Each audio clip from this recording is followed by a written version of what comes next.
Bonjour, je m'appelle Florence, la directrice du Boudoir du Regard. Nous sommes un institut spécialisé dans la mise en beauté des cils et des sourcils. Aujourd'hui, nous allons vous présenter la micropigmentation des sourcils. Alors, la première des choses, c'est qu'on va regarder où on en est de votre ligne de sourcil. On va regarder par rapport aux mesures, aux règles d'or, où est-ce que votre sourcil devrait commencer, où est-ce qu'il devrait s'arquer et où est-ce qu'il devrait s'arrêter. Donc, on va prendre des mesures.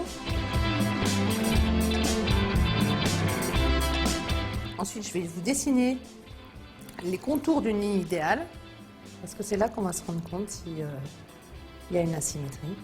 Et donc là, effectivement, quand on fait ces dessins, on voit bien qu'il y a des endroits qui sont pauvres, qu'il y a des trous.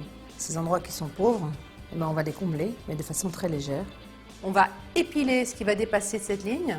C'est que c'est pas parce que j'épile quelques petits poils qui dépassent de votre ligne que je vais affiner vos sourcils. Là, l'objectif ici, c'est vraiment d'épaissir le sourcil, tout en lui donnant une belle forme. Donc on voit bien ici que vous avez trop épilé. Là où vous avez creusé, c'est vraiment avant l'arc. Le point le plus haut, il doit être là. Donc ici, on a un point le plus haut qui est pratiquement là. Et surtout, on creuse. On n'a pas de lignes parallèles qui vont vers l'arc et qui vont faire que vous allez avoir une jolie ligne. Donc, on définit toujours le départ, hein, la fin. On va aller chercher à combler les endroits qui ont été trop épilés. Donc on va d'abord voir celui-là, comment on va dessiner, et ensuite on va faire le deuxième. Et en fonction de ce qu'on va trouver de l'autre côté, on va encore ajuster un petit peu. L'idée, c'est de les remettre les deux au même niveau. Ici, je vais lever un maximum, et là, je vais baisser un petit peu, de façon à les remettre le plus symétrique possible. On est obligé de respecter un côté quand même naturel.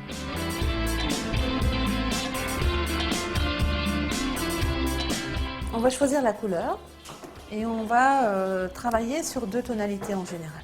C'est pas très douloureux, c'est juste pas agréable parce qu'on va quand même effectivement piquer. On est obligé donc de signer un papier en France qui dit qu'on est d'accord pour qu'on nous fasse une diffraction cutanée. Ça s'appelle un consentement mutuel éclairé. Bien sûr, on a des modules à usage unique. Ce sont des petites aiguilles. Là, je prends du pigment. Quand on en est arrivé là, le dessin il est fait, je vous montre. Voilà, ça ne fera pas plus mal que ça, d'accord? Ok. Donc là, en fait, je définis votre ligne. On va appliquer, en fait, des techniques de dessin et non pas des techniques de tatouage. On voit qu'ici, il y a un trou, on va combler ça.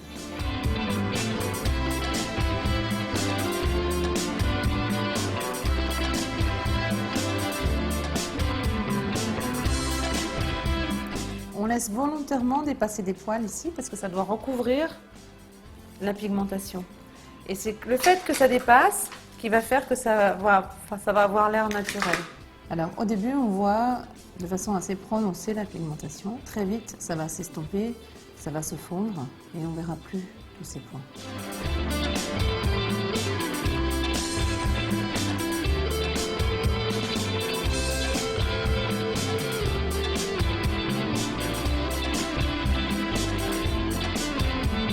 Alors Louisa, ça y est, c'est fini, on a pigmenté vos sourcils, donc vous pouvez vous regarder.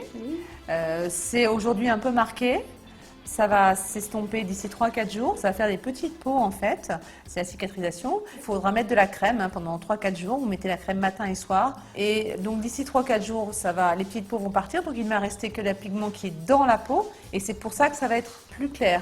Donc vous revenez d'ici 3 semaines pour la retouche parce que le pigment ressort un petit peu, d'accord? Et comme ça on réajustera, soit en fonction de la couleur, soit on remettra la même couleur et à ce moment-là ça tiendra.